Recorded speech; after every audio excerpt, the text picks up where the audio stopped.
Good morning, good afternoon, good evening, and remember that context is everything.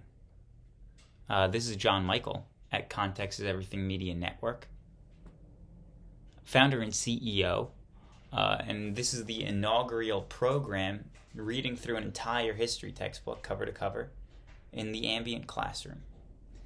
So why don't you join me in Chapter 9, starting on page 204 of 1007, the High Middle Ages from 1050 to 1450 AD. Should we do a little preview of the chapter? Yeah, okay, sure. Chapter Preview, Section 1, Growth of Royal Power in England and France. That's what we're going to read today. Section 2 of Chapter 9, the Holy Roman Empire and the Church. Section 3, Europeans Look Outward. Section 4 of Chapter 9, Learning, Literature, and the Arts. And Section 5 of Chapter 9, A Time of Crisis. Why don't we get started in Section 1? Growth of Royal Power in England and France. Setting the scene. A monarch could not always count on the loyalty of powerful nobles and church officials. A medieval chronicle tells of the difficulties faced by one English king in the 1100s. King Stephen seized Alexander, Bishop of Lincoln, and Roger, the Chancellor, his nephew, and he kept them all in prison.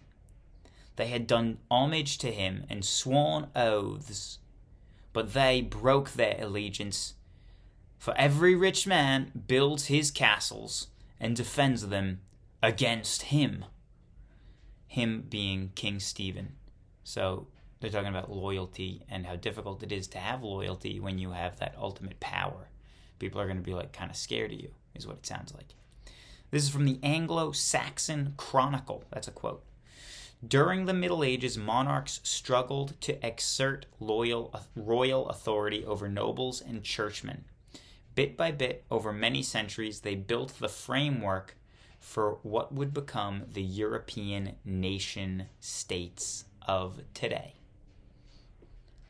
Heading: Monarchs, Nobles, and the Church. Remember, this is a book from 2001. European nation-states. Are we talking about the European Union? European Union? European nation-states. Interesting.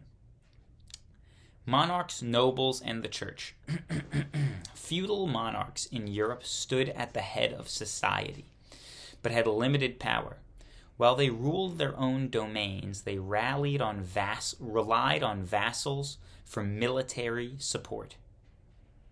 Vassals are those fief kings, so like the regional lords, right? Vassals. Nobles and the church had as much or more power than the monarch. Both nobles and the church had their own courts, collected their own taxes, and fielded their own armies. They jealously guarded their rights and privileges against any effort by rulers to increase royal authority. Monarchs used various means to centralize power. They expanded the royal domain and set up a system of royal justice that undermined feudal or church courts. They organized a government bureaucracy, developed a system of taxes, and built a standing army. Monarchs strengthened ties with the middle class.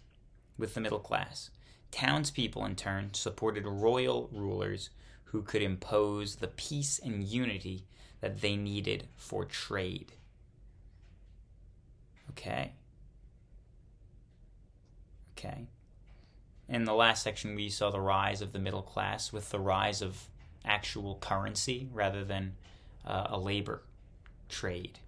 Middle class comes to life, and this was something that the clergy, the church, found to be a challenge to their power. And I think this is furthering that point by stating here that the monarchs started to strengthen their ties to the middle class. In a political move, it looks like. and probably a wise one. Strong monarchs in England. New heading. During the early Middle Ages,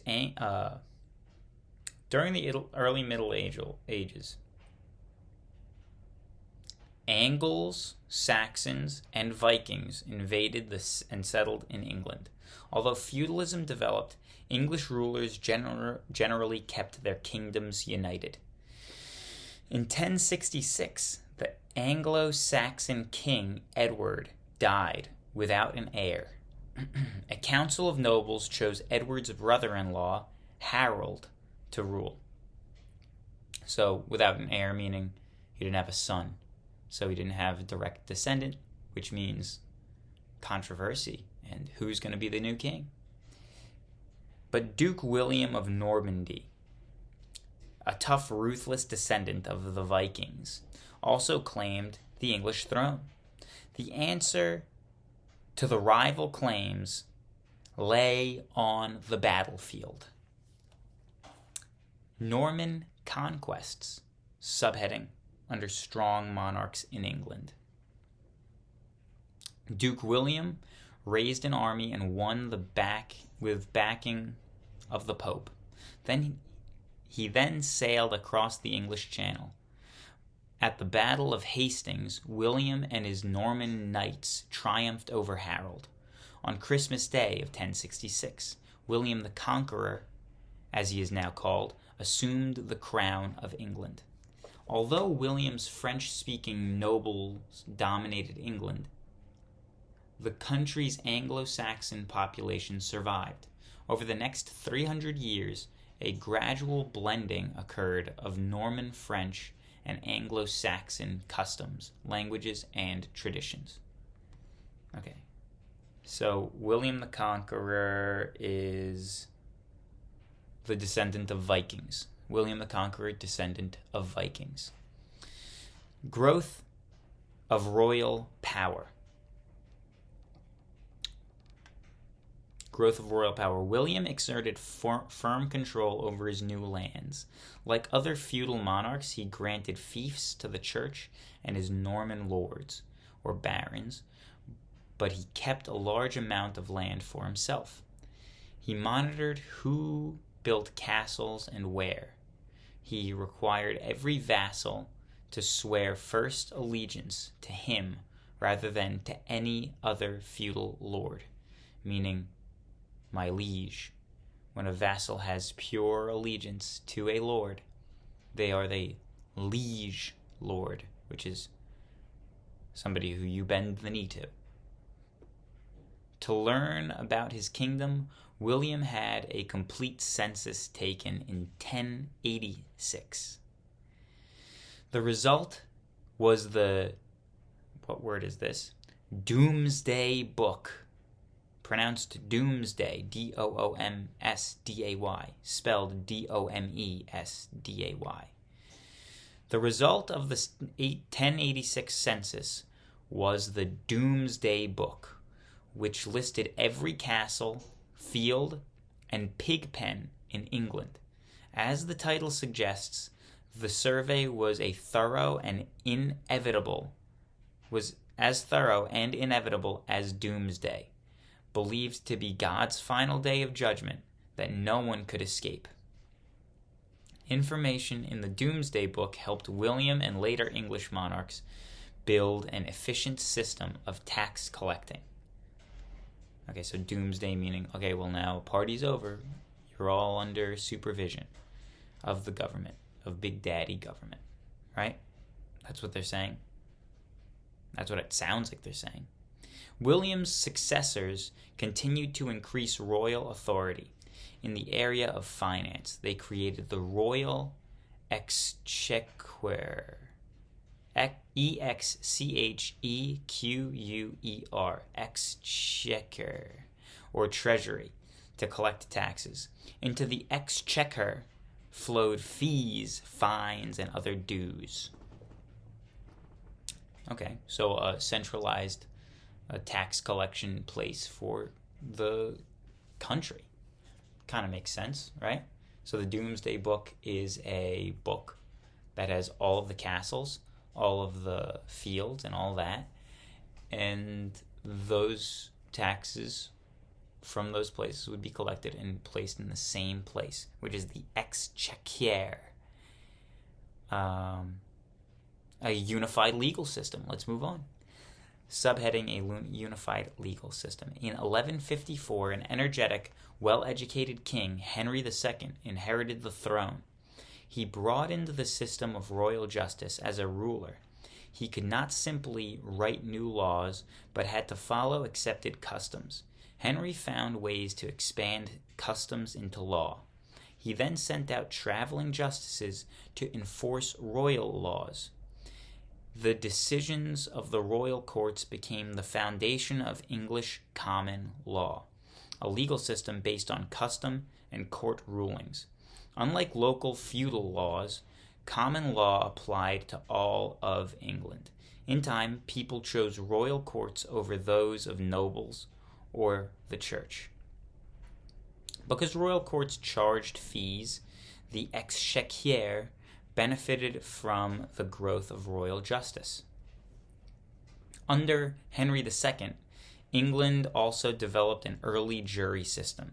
When traveling justices visited an area, local officials collected a jury, or a group of men sworn to speak the truth. The word jury is derived from the French jure, J-U-R-E, with an accent mark on the end, meaning sworn on oath. Jure means sworn on oath. Jury. These early juries determined which cases should be brought to trial and where the ancestors of today's grand jury. Later, another jury evolved that was composed of 12 neighbors of an accused. It was the ancestor of today's trial jury. Conflict with the church. Henry's efforts to extend royal power led to bitter dispute with the church. Henry claimed the right to try clergy in royal courts. Thomas Becket, the Archbishop of Canterbury, and once a close friend of Henry's, fiercely opposed the king's move. The conflict simmered for years. So the church had independent power outside of the empire, the leadership, the king. But King Henry II, he said, well, I'm going to start taking some control for the government. And so church didn't like that, right? Church said, well, we want to maintain our power and our strength. So church says, let's have a conflict about it. And I think we're about to read about that conflict. At last, Henry's fury exploded. "What pack of fools and cowards have nourished," he cried, "that not one of them will avenge me of this turbulent priest." Let me try that again. At last, Henry's fury exploded at the church and the disagreeing with the power of the king. "What pack of fools and cowards have I nourished," he cried, "that not one of them will avenge me of this turbulent priest." Turbulent priest being Thomas Becket, who was being rude and disobedient to Henry. 4 hot-headed knights took Henry at his word. In 1170, they murdered the archbishop in his own cathedral. Henry denied any part in the attack. Still, to make peace with the church, he eased his attempts to regulate the clergy. Becket, meantime, was honored as a martyr and declared a saint. Pilgrims flocked to his tomb at Canterbury, where miracles were said to happen. Interesting. So Thomas Becket opposed the king taking control taking control away from the church, giving it to the state. And Thomas Becket, by just naturally follows, since he was opposing the king, was murdered, and then he was venerated as a saint. Make of it what you will. Evolving traditions of English government. That's a new heading. Later, English rulers repeatedly clashed with nobles at the church. Most battles developed as a result of efforts by the monarch to raise taxes or to impose royal authority over traditional feudal rights. Out of those struggles evolved traditions of government that would influence the modern world. Subheading: John's Troubles. Henry's son, John, was clever, greedy, cruel, and untrustworthy as a ruler. During his reign, he faced three powerful enemies: King Philip II of France, Pope Innocent III, and his own English nobles. He lost his struggles with each. Ever since William the Conqueror, Norman rulers of England had held vast lands of France. In 1205, John suffered a major setback when he lost a war with Philip II and had to give up English-held lands in Anjou and Normandy. Anjou, Anjou, and Normandy. Next, John battled with Innocent III over selecting a new Archbishop of Canterbury. When John rejected the Pope's nominee, the Pope responded by excommunicating him. Remember, excommunicating means you're kicked out of the church, and per church tradition, that means that you're not going to make it into heaven. So this is a eternal punishment if you are a true believer of the time. He also placed England under the interdict, as you recall, a papal order that forbade church services to an entire kingdom. So the Pope effectively condemned all English citizens to hell if they were true believers in the Catholic Church of the time, wherein you needed to do all of the sacraments in order to be welcomed into the gates of heaven. So that's what it was, a threat of divine implications that the Pope placed upon England. Even the strongest ruler was likely to give in to that pressure. To save himself and his crown, John had to accept England as a fief of the papacy and pay a yearly fee to Rome. Interesting. So England was just a little crown, jewel on the crown of the papal royal empire. Holy Roman Empire probably is going to be called shortly. The Magna Carta. This is pretty important. The Magna Carta. Finally, John angered his own nobles with the oppressive taxes and other abuses of power. In 1215, a group of rebellious barons cornered John and forced him to sign the Magna Carta, or Great Charter. In this document, the king affirmed a long list of feudal rights. Now, I have a photograph of a painting of what it looked like on this page. I'm going to show you in a second. Besides protecting their own privileges, the barons included a few clauses recognizing the legal rights of townspeople and the church. Among the most significant of these was the clause protecting every free man from arbitrary arrest, imprisonment, and other legal actions, except by legal judgment of his peers or by the law of the land. This famous clause formed the basis of all rights now known as due process of law. The king also agreed not to raise new taxes without first consulting his great council of lords and clergy. Many centuries later, American colonists who claim that those words meant that any taxation without representation was unjust. In 1215, though neither the king nor his lords could have imagined such an idea. The Magna Carta contained two very important ideas that in the long run would shape government traditions in England. First, it asserted that the nobles had certain rights. Over time, the rights that had been granted to nobles were extended to all English citizens. Second, the Magna Carta made it clear that monarchs must obey the law. Development of Parliament. Subheading, but let me show you the picture of the Magna Carta. I think you can figure this guy, that guy's the king. That's King John. He's not very happy. These guys, and that's like a church guy, are saying, you sign this now. Development of Parliament. Development of Parliament. In keeping with the Magna Carta, English rulers often called the Great Council for advice. During the 1200s, this body evolved into Parliament.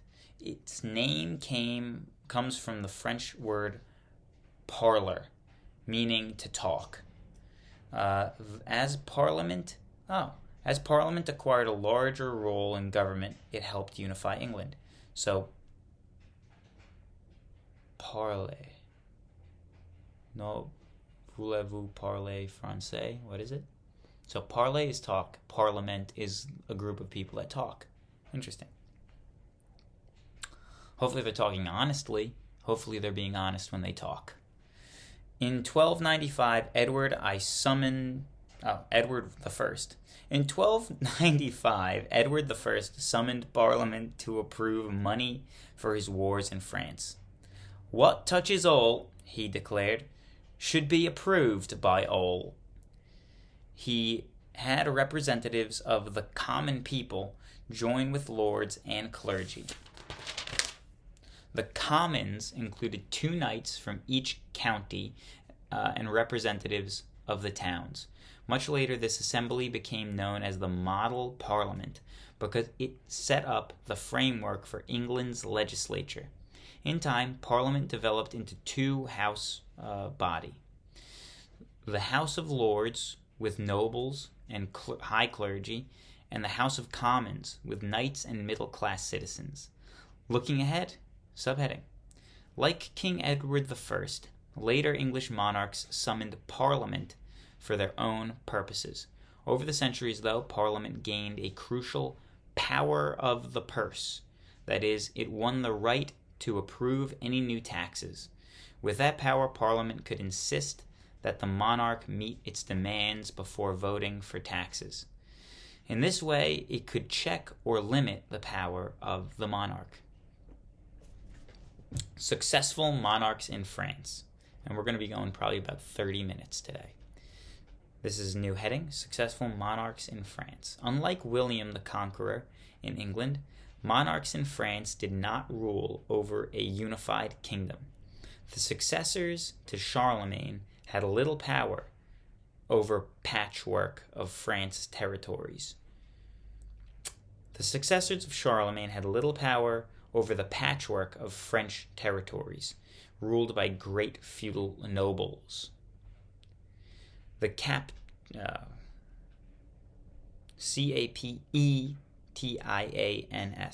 capitains. In 987, these feudal nobles elected a high capet in the Count of Paris to fill the vacant throne. They probably chose him because he was too weak to pose a threat to them. Hugh's own land around Paris were Hugh's, Hughs, apostrophe S, Hugh. I don't know who Hugh is. Hugh's own lands around Paris were smaller than those of many vassals. Hugh and his heirs. Where does Hugh come from? Oh, that's a guy's name. Okay, I'm going to start over. Again, I told you, listen, if you're expecting me to read perfectly, that's why I'm reading a book. I want to get better at it. In 987, these feudal nobles elected Hugh Capet, the Count of Paris, to fill the vacant throne. They probably chose him because he was too weak to pose a threat to them. Hugh's own lands around Paris were smaller than those of many in his vassals. Hugh and his heirs slowly increased royal power. First, they made the throne hereditary, passing it from father to son. Fortunately, the Capetians, the Capet followers, enjoyed an unbroken succession for 300 years. Next, they added their own lands by playing rival nobles against each other. They also won the support of the church. Perhaps most important, the Capetians, that sounds better. The Capetians built an effective bureaucracy. Government officials collected taxes and imposed royal law over the king's domain. By establishing order, they added to their prestige and gained the backing of the new middle class of townspeople. Philip Augustus, subheading, under successful monarchs in France. Philip Augustus. An outstanding French king of his period was Philip II, also called Philip Augustus, a bald, red-faced man who ate and drank too much. Philip was a shrewd and able ruler. He strengthened royal government in many ways. Instead of appointing nobles to fill government positions, he used paid middle-class officials who would owe their loyalty to him. He granted charters to many new towns, organized a standing army, and introduced a new national tax. Philip also quadrupled royal landholdings. Through trickery, diplomacy, and war, he brought English-ruled lands in Normandy, Anjou, and elsewhere under his control. He then began to take over southern France, informed by the Pope that the Albigensian, Albigensian,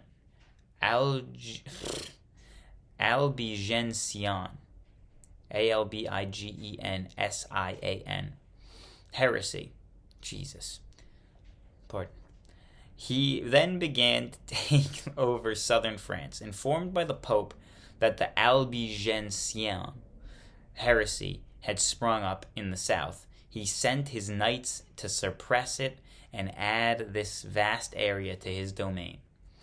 Before his death in 1223, Philip had become the most powerful ruler in Europe. Louis IX, king and saint. Louis IX, king and saint. Perhaps the most admired French ruler of his time was Louis IX. Louis who ascended to the throne in 1226, embodied the ideal of the perfect medieval monarch, generous, noble, and devoted to justice and chivalry. Within 30 years of his death, he was declared a saint. A knight at Louis's court praised the king's charity. The king daily gave countless generous alms to poor religious, to poor hospitals, to poor sick people, to other poor convents, to poor gentlemen and gentlewomen and girls, and to poor minstrels who from old age or sickness were unable to work. John of Joinville, The Life of St. Louis. That's a quote. St. Louis was a deeply religious man, and he pursued religious goals that were acceptable to Christians in his day. He persecuted heretics and Jews and led thousands of French knights in 2 wars against Muslims. Well, this guy sounds rude.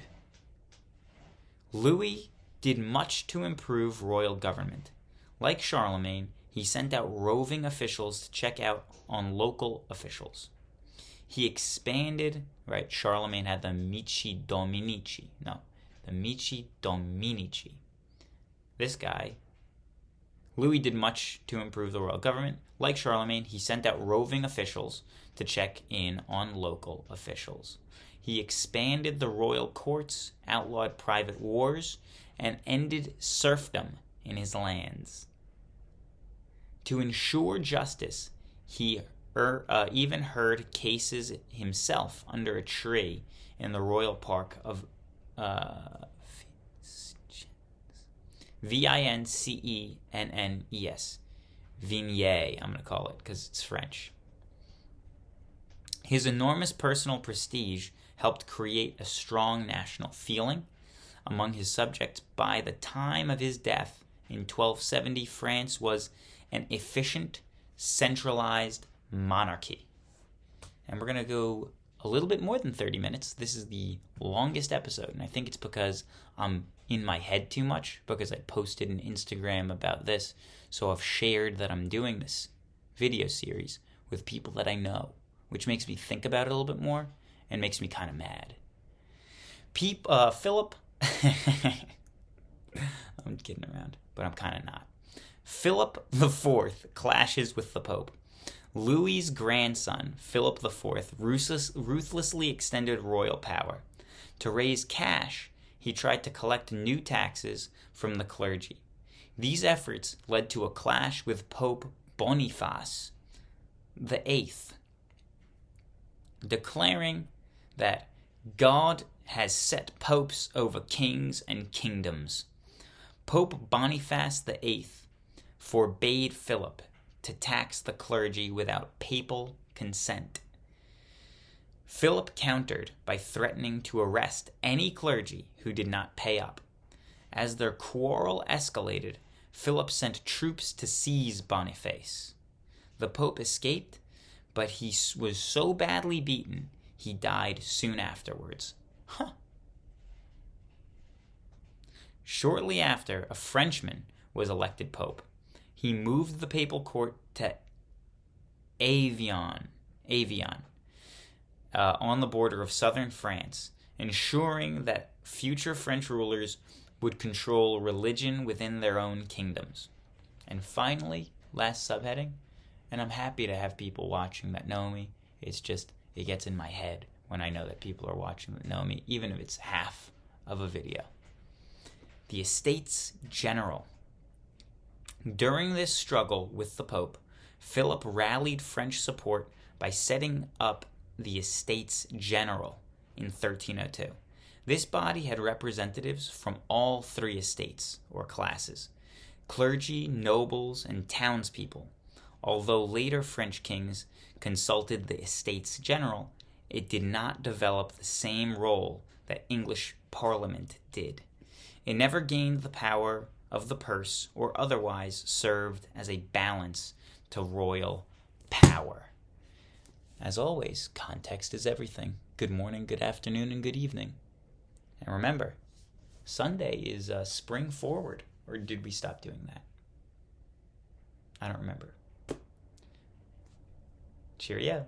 Have a good day. Enjoy. Beautiful weather, isn't it?